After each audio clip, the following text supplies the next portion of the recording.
Hello and welcome to episode 68 of the Berean Manifesto, brought to you by the Ecclesian House. This is Pastor Bill, and over the next 10 minutes or so, we're going to talk about Jesus and the death penalty. Proverbs 12:28 says, "There is life in the path of righteousness, and in its path there is no death." The original language for righteousness there comes from the root Hebrew word tzadok. It is to be right in a moral or forensic sense, to cleanse, to clear one's self, to be just or do justice, to justify yourself, to be righteous, or to turn to righteousness. This word here describes the state of life that we as Christians strive to live our lives, right? No matter how you cut or translate this scripture, the message seems pretty straightforward. To be righteous, you have to choose life. The scripture always reminds me of the speech in Joshua chapter 24, verses 14 through 15. "Therefore, fear the Lord and worship him in sincerity and truth.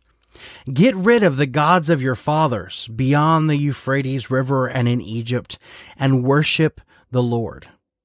But if it doesn't please you to worship the Lord, choose for yourselves today. Which will you worship? The gods your fathers worshipped beyond the Euphrates River? Or the gods of the Amorites in whose land you are living? As for me and my house, we will serve the Lord." Now, it's a less popular stance than it used to be and seems to be losing traction, but I am personally 100% unapologetically pro-life. Whether we're talking about a convicted felon, terrorists, or an unborn fetus. The book of Jeremiah in chapter 1 tells us that God chose us before he formed us in the womb, and that he set us apart before we were born.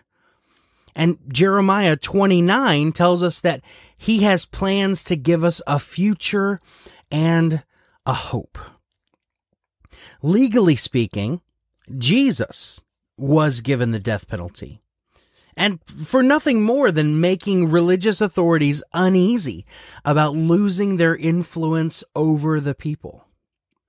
We're going to take a look at two different times in Jesus' life where he encountered someone that was sentenced to death, and hopefully will inform our belief concerning the death penalty. First, we're going to look at the woman caught in adultery in John chapter 8. Starting in verse 2, it says, "At dawn, Jesus went to the temple again, and all the people were coming to him. He sat down and began to teach them. Then the scribes and the Pharisees brought a woman caught in adultery, making her stand in the center. 'Teacher,' they said to him, 'this woman was caught in the act of adultery. In the law, Moses commanded us to stone such women. So what do you say?' They asked this to trap him, in order that they might have evidence to accuse him. Jesus stooped down and started writing on the ground with his finger. When they persisted in questioning him, he stood up and said to them, 'The one without sin among you should be the first to throw a stone at her.' Then he stooped down again and continued writing on the ground. When they heard this, they left, one by one, starting with the older men. Only he was left with the woman in the center. When Jesus stood up, he said to her, 'Woman, where are they? Has no one condemned you?' 'No one, Lord,' she answered. 'Neither do I condemn you,' said Jesus. 'Go, and from now on, do not sin anymore.'" In the law of Moses, specifically in Deuteronomy 22, to be a woman caught in adultery, the woman would either have to be married or a young woman who is engaged to be married.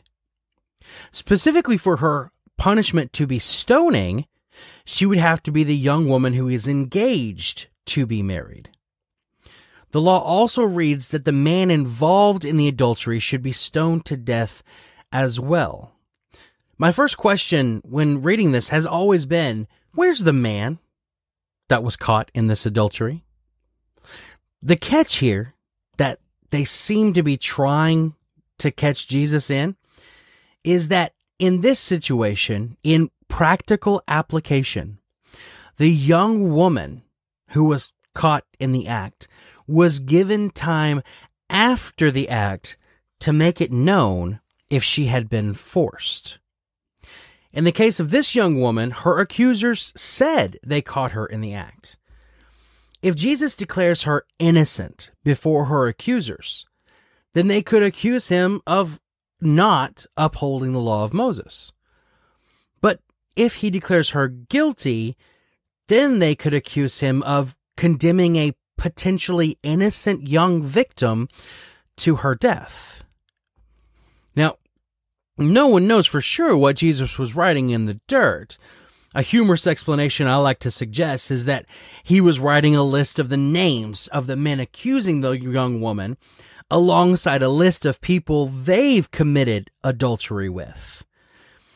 Regardless of what he wrote or the legal implications of how the young woman was being handled, Jesus doesn't seem to think the death penalty is a good option here. Let's take a look at Barabbas. Pretty clear cut. This was a bad guy, right? A notorious rebel sentenced to the death penalty for committing murder.